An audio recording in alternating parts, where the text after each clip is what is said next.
Daniel Johnston, el artista más interesante y honesto que conozco sin duda, y siendo realista, de los más interesantes en general que he documentado. Es la definición de artista por excelencia, pionero de la música lofi, también uno de los máximos exponentes de la música indie y todo sin buscarlo. Ha inspirado a artistas tan grandes como Kurt Cobain, Mac Miller, Lana Del Rey e incluso a Matt Groening, el creador de Los Simpsons. Si quieres conocer la historia de Daniel Johnston, su arte, su lucha constante por su salud mental y por qué es el clarísimo ejemplo de que el arte se abre camino ante todo, quédate que te lo explico. Para entender bien la obra de Daniel hay que conocer su historia, pero no os preocupéis que es súper interesante y la verdad es que no os vaya a aburrir. Daniel Johnston nació en la California de 1960, aunque pasó gran parte de su infancia y adolescencia en West Virginia. Desde pequeño siempre ha sido una persona extremadamente creativa, mostrando gran interés en los dibujos, en la música y en la grabación de vídeos. A pesar de ser bastante de nicho, es un artista tremendamente documentado y grabado porque literalmente él mismo se encargó de documentar gran parte de su vida. Le gustaba grabar mucho sus pensamientos, sus reflexiones en cassettes y también le gustaba hacer sketches de humor con sus amigos. Y esto no debería ser un problema, pero para su familia sí que lo era. Sus padres eran católicos muy conservadores, lo único que querían era ser normales, que sus hijos fueran a la universidad y que tuvieran trabajos normales, low-key en el máximo sentido de la palabra. Pero Daniel pues no quería eso, desde adolescente él siempre dejó claro que quería ser artista. Debido a la falta de medios, Daniel grababa sus primeras canciones en su cuarto o en su garaje, usando grabadoras de cassette y un viejo piano que había en su casa. Esas míticas grabadoras que usaba para sus cassettes fueron las que usó también para grabar sus canciones. Estas grabadoras, aunque para la época no estaban mal, no estaban para nada pensadas para grabar música, ni mucho menos. Tenían un sonido muy pobre y de baja calidad. Si escuchas sus primeras canciones, puedes notar ese sonido tan acogedor y casero que escucha en la música lofi. Es por eso que mucha gente lo ha bautizado como el pionero de este género musical, ya que realmente fue el primer artista en hacer música de este estilo. Y ojo, que esto él no lo hizo queriendo, no lo buscaba, él no grabó sus canciones así buscando un toque casero, simplemente lo grabó así porque no podía hacerlo de otra forma, no tenía más medios. Él no hacía su música ni sus dibujos desde un punto de vista intelectual o con un trasfondo comercial. No seguía movimientos calculados pensando en el resultado. Él hacía y creaba porque tenía la necesidad divina de hacerlo. Y es por eso que para muchos es el artista en mayúsculas. Uno de los más honestos consigo mismo que pueda encontrar. Pero bueno, que me estoy yendo del tema, así que volvamos a su vida. Como iba diciendo, sus primeras canciones las grababa en el sótano de su casa para no molestar. Su modo operandi era grabar álbums en un cassette y luego entregarlo a amigos, familiares o cualquier persona que se topase con él por la calle prácticamente. En ese entonces no tenía ninguna forma de copiar grabaciones, por lo que cada cassette que entregaba en mano era una copia única. Imaginaos el trabajo que hay detrás de cada uno de ellos. El instituto para él fue un gran punto de inflexión, ya que en esa época comenzó a darle mucha más caña a sus dibujos. Y desgraciadamente también es cuando los primeros síntomas de su enfermedad mental comienzan a relucir, algo que tristemente le acompañaría el resto de su vida. En el instituto pasa de ser un chico muy alegre y extrovertido a volverse más errático, comienza también a obsesionarse con personajes ficticios como Casper y el Capitán América, que de hecho podemos ver cómo estos personajes protagonizan gran parte de sus dibujos. Finalmente consiguió graduarse del instituto en 1979 y, siguiendo el camino académico convencional, comenzó su estudio universitario en Abilene Christian University, en Abilene, Texas. Aunque no duró mucho. En la uni, su enfermedad mental comenzaba a ganar mucho más peso. Debido a ello, y tras pasar una semana en la universidad, decide volver a casa y la verdad que en su hogar la cosa mejoró bastante. A los pocos meses y de cara al siguiente semestre, comenzó su estudio en la Universidad Artística de Kent State, cerca de su casa. Aquí le iba mucho mejor ya que seguía viviendo en su casa con sus padres y además sentía que su personalidad pues cuadraba mucho más con un estudio artístico. Aunque sin embargo, este periodo de la universidad fue bastante agridulce. Y ya veréis cómo este término, agridulce, es algo muy característico en la vida de Daniel Johnston. Cuando algo bueno le pasa, eso significa que desgraciadamente algo malo también se viene, siendo esto un reflejo directo de sus ciclos maníaco-depresivos. Aunque luego entraré más en detalle en esto. Allí conoció a Lori Olin, su eterna musa y el amor de su vida que inspiraría la gran mayoría de sus canciones, que no son pocas. Comenzó a desarrollar una tremenda obsesión por Lori. Dicho textualmente por él, le sirvió para darse cuenta que era un artista. Pero desgraciadamente, y como he dicho antes, una de cal y otra de arena. Gracias a conocer a Lori, se dio cuenta que era un artista y que quería ser músico, pero debido a esta obsesión también comenzó poco a poco una desrealización en la que Daniel se iba desconectando de la realidad e introduciéndose más en su mundo. En la Universidad de Kent State duró 2 años, aunque productivo fue únicamente el primero. El segundo año, que sería el curso escolar 1980-1981, faltaba muchísimo a clase, ya que se pasaba todos los días en el sótano de su casa grabando música. De hecho, sus primeros discos, Songs of Pain, Don't Be Scared, son de este periodo. Listen up and I'll tell a story about an artist growing old. Some would try for fame and glory. Others just like to watch the world.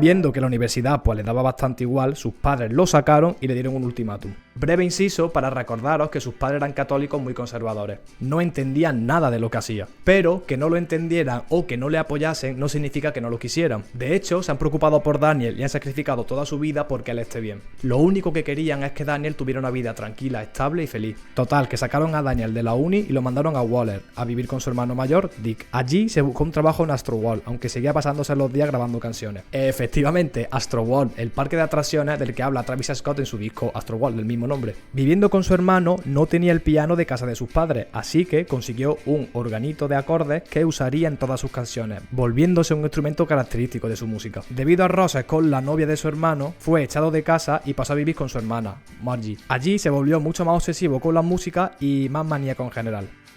Durante esta etapa grabó dos de sus discos más famosos, Jeep Jump Music y Hi How Are You. Que efectivamente lo que hay en mi camiseta es la portada de ese disco, bastante guaparda de hecho. Un día, cuando su hermana volvió de trabajar, vio que Daniel no estaba. No le dio mucha importancia, pero cuando pasaban las horas empezó a preocuparse. Daniel se había escapado de casa para seguir a un carnaval itinerante de estos que van de ciudad en ciudad, que viajaba por todo Estados Unidos. Se tiró 9 meses acompañándolo, vendiendo perritos calientes sin que su familia supiera nada de él. En este periodo compuso temazos como Speedy Motorcycles. Speeding motorcycle of my heart. Speeding motorcycle, always changing me. Sería una de las primeras veces en las que Daniel actuase por puro impulso, dejándose llevar por su enfermedad también. Hola amigos, ¿qué tal? ¿Qué tal? Soy el Rafa que está editando el vídeo, por ahí podéis ver un poquito de tal. Recordaros lo de siempre, me gustilla, comentario, compartir, me ayuda mucho. Y también deciros que me podéis seguir en redes sociales, como en Twitter y en TikTok. He hecho un poquito de spam, seguimos con el vídeo. Hasta ahora no he hablado mucho de la enfermedad de Daniel, pero creo que es momento de hacerlo. Daniel fue diagnosticado con bipolaridad, con fuertes ciclos maníaco-depresivos. Estos ciclos se componen de dos periodos, uno de depresión absoluta que puede durar meses y otro de manía, que son los más peligrosos. En esos periodos de manía, Daniel se veía sumido en sus pensamientos, llegando a pensar que era un enviado de Dios para acabar con Satán y en algunas ocasiones acabando haciendo daño a alguien o a sí mismo. También se piensa que tenía rasgos esquizoides, propios de la esquizofrenia vaya, como alucinaciones o escuchar voces, aunque no sé hasta qué punto esto realmente era así o son simplemente rumores. Entender esta enfermedad es muy importante para entender a Daniel, ya que su vida, su forma de ver la realidad y su arte están altamente influenciados por ella. Y retomando este viaje de 9 meses, no todo fue un camino de rosas. Cada vez estaba más absorbido por la paranoia, llegando incluso a tener altercados físicos con uno de los integrantes del carnaval. Finalmente, la caravana llegó a Austin, Texas, donde decidió quedarse. Sin saberlo, tuvo la gran suerte de llegar a lo que en esa época era la meca de artistas independientes de Texas y alrededores, tanto dibujantes de cómics como músicos. Allí comenzó a trabajar en un McDonald's y consiguió un apartamento donde vivir solo. Dicho por él, recuerda este periodo como uno de los más felices de su vida. Un día se enteró de que un grupo que le gustaba, Glass Eyes, tocaba allí. Así que pensó que sería una oportunidad perfecta para darse a conocer. Así que acabó conociendo a la cantante principal del grupo, Cassie McCarthy, y le dio un cassette de Hi How Are You. A Cassie le gustó y finalmente le acabó ofreciendo que fuera telonero de su primera actuación. Y ojo, que aquí comienza la fama de Daniel Johnston. Mucha gente en el concierto no sabía lo que estaba viendo, no sabía si era una broma, si no, si le gustaba, si no, pero Daniel consiguió lo que buscaba, que la gente supiera quién era él y que se acordase de él. Más tarde se enteró de que MTV iría a Austin a hacer un reportaje sobre algunos músicos de la zona. Él lo tuvo clarísimo, me tengo que colar en esa emisión sí o sí. Y realmente así fue. En mitad de la transmisión, no se sabe muy bien cómo, consiguió colarse y promocionar su cassette Hi How Are You. La gente flipaba con la honestidad y la inocencia que desprendía. Poco a poco fue ganando oyentes hasta el punto que había gente que iba solo al McDonald's para verlo. MTV volvió a la ciudad a grabar un concierto de algún artista y contactó con él para que cantase en directo. El 85 y el 86 fueron sus años. Él era feliz, seguía con su música, la gente cada vez los conocía más y había conseguido salir la MTV, un sueño para él. Desgraciadamente, esto no duró para siempre. En septiembre del 86 tomó LSD en un concierto de los Bad Hole Surfers y esto le cambió la vida para siempre. Le sentó fatal y desencadenó en lo que sería su mayor episodio maníaco psicótico hasta la fecha. Tras días totalmente de Lulu, la gente empezó a preocuparse. Su familia, con la que ya había recuperado el contacto, intervino y lo ingresaron en un hospital psiquiátrico en Austin, donde pasó toda la Navidad hasta el 87. Allí fue diagnosticado oficialmente con bipolaridad y comenzaría a medicarse. También este ingreso marcaría lo que sería una larga época que duraría como 10 años de ingreso y salida en hospitales. El 87 se lo pasó entero en casa de sus padres, metido en la cama. Las medicaciones que tomaba lo dejaban totalmente fuera de sí. Dicho para él fue un año perdido. Afortunadamente, llega el 88, le cambiaron la medicación y parece que Daniel volvió a ser el mismo. Decidió irse a Nueva York a retomar la música. Después de un año, sin poder hacer nada, la gente ya se había olvidado de él, así que quería ir a Nueva York a hacer contacto y retomarlo donde lo dejó. Aunque la estabilidad le duró poco y volvió a tener episodios maníacos.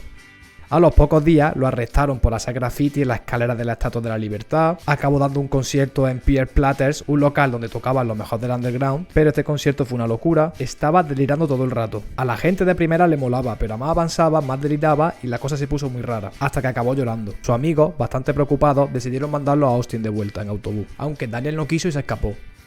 Finalmente lo encontraron y consiguieron mandarlo a casa, aunque cuando iba de camino se bajó del bus antes de llegar a su destino. Tuvo otro incidente donde acabó golpeando la puerta de la casa de una anciana, haciendo que ésta, por miedo, saltase por la ventana y se rompiera los tobillos. Debido a esto, la policía se lo llevó detenido y de nuevo lo ingresaron en el psiquiátrico. Daniel alegaba que los demonios fueron los que le hicieron saltar. Después de este incidente y tras salir del hospital, se quedó en casa un tiempo. Total, llega el año 1990 y su manager, Jeff Tartakov, organiza un breve tour en Austin, ya que Daniel estaba mucho mejor y quería volver al ruedo. Daniel, en secreto, semanas antes de algún show, dejaba la medicación porque pensaba que así el concierto sería más real y sincero. Tras acabar, volvió con su padre en avioneta, que por cierto no he dicho nada, pero su padre fue piloto de avión en la Segunda Guerra Mundial, así que pues sabía pilotar los aviones muy bien y de hecho tenía una avioneta personal. En este viaje, Daniel sufrió un brote psicótico, creyendo que era un personaje de cómic o bajo alguna alucinación, quitó las llaves del contacto de la avioneta, todo esto en el aire, ¿vale? Y la lanzó por la ventana. El padre realizó un aterrizaje de emergencia entre los árboles y no se mataron de milagro. Después de esto, Daniel volvió a ser ingresado. Durante este tiempo que Daniel estuvo inactivo, su figura creció mucho más. A la gente le encantaba la música tan sincera y desgarradora de Daniel, hasta el punto que Kurt Cobain salió en numerosas ocasiones con camisetas suyas, haciendo que la gente se preguntase quién era. Esto llamó la atención de ejecutivos de discográficas como Atlantic y Elektra. Le ofrecieron contratos y finalmente se decidió por Atlantic Records. Bajo esta discográfica sacó su disco Fan en 1994, aunque no llegó ni a las 6.000 ventas. Finalmente en el 96 lo acabaron echando porque no cumplió con las expectativas. Y en defensa de Daniel diré que esto no es culpa suya, sino más bien de la discográfica. Sabiendo que Daniel es una persona delicada con ciertas necesidades, no le puede exigir el mismo ritmo que le exige a otro de tus artistas. Tras romper el contrato, volvió a su casa y empezó a encontrarse mucho mejor.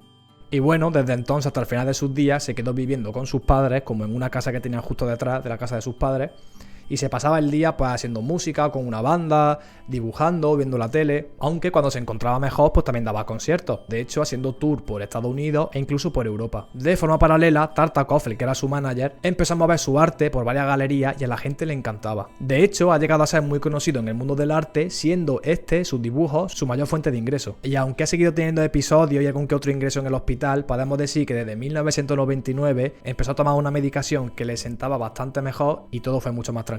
A la edad de 58 años, el 11 de septiembre de 2019, Daniel Johnston fallece. Y sí, realmente murió joven, pero tened en cuenta que toda su vida prácticamente estuvo tomando antipsicóticos, que son medicamentos bastante fuertes y que hicieron que su cuerpo se deteriorase más rápidamente.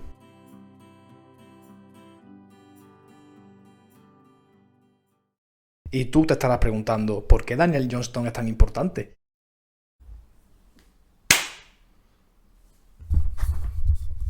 Pues porque ha planteado ciertos puntos, ciertos debates sobre la mesa que no se habían hecho antes. El primer punto es, ¿se puede separar al artista de su obra? Realmente, como todo en la vida, no hay una respuesta clara, ni sí ni no, sino que depende de cada caso. Creo que el caso de Daniel Johnston es evidente que no se puede separar al artista de la obra, pero indagando un poco más, creo que esto depende de la intención que tenga ese arte concretamente. La música de Daniel Johnston es íntima, honesta, personal, y por tanto no se puede separar de Daniel, aunque pueda encontrar otros estilos de música o otras canciones que son más fiesteras o que realmente no tienen esa carga personal, por lo que en esos casos te diría yo que sí se puede. Básicamente creo que cuando el arte en sí es más un producto que una pieza artística, en esos casos sí se puede separar. Pero bueno, decidme qué pensáis vosotros en comentarios.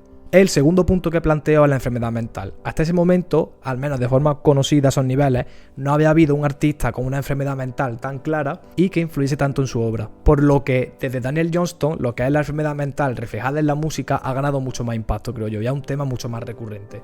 Tercer punto, y yo creo que el más importante, no es necesario saber música o saber de un arte en concreto para poder hacerlo.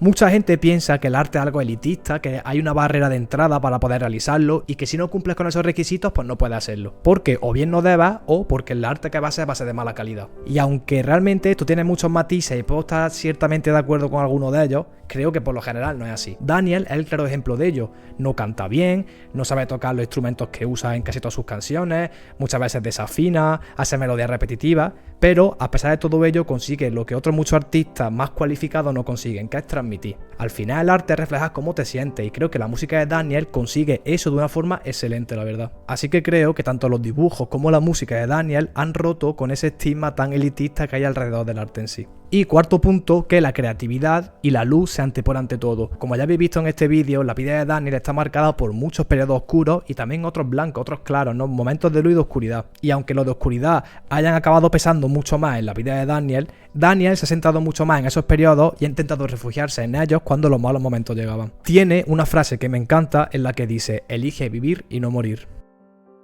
En definitiva, la música de Daniel es genial porque encapsula su vida, esa subida y bajada, y también se muestra sincero, vulnerable y genuino. Hacía arte porque era su única forma de entender la vida, y por eso a tantísima gente le encanta. Consigue encapsular la inocencia de un niño en el cuerpo de un adulto, y nos recuerda que de todo lo malo siempre se puede sacar algo bueno, y que sobre todo hay que ser uno mismo. Así que amigos, esto ha sido un repaso por la vida de Daniel Johnston, porque es tan importante y personalmente porque me gusta tanto también. Para hacer este vídeo me he inspirado en el documental de Devil and Daniel Johnston y también en el libro Hi, How Are You? The Life, Art and Music of Daniel Johnston. También quería dar las gracias a Don Goat porque es uno de los autores de este libro y sin buscar nada a cambio me facilitó una copia. Thank you very much Don Goat for giving me the copy and for keeping Daniel's legacy alive. Así que poco más, espero que haya gustado este vídeo, sea así, me gusta tal lo típico y nos vemos en el siguiente.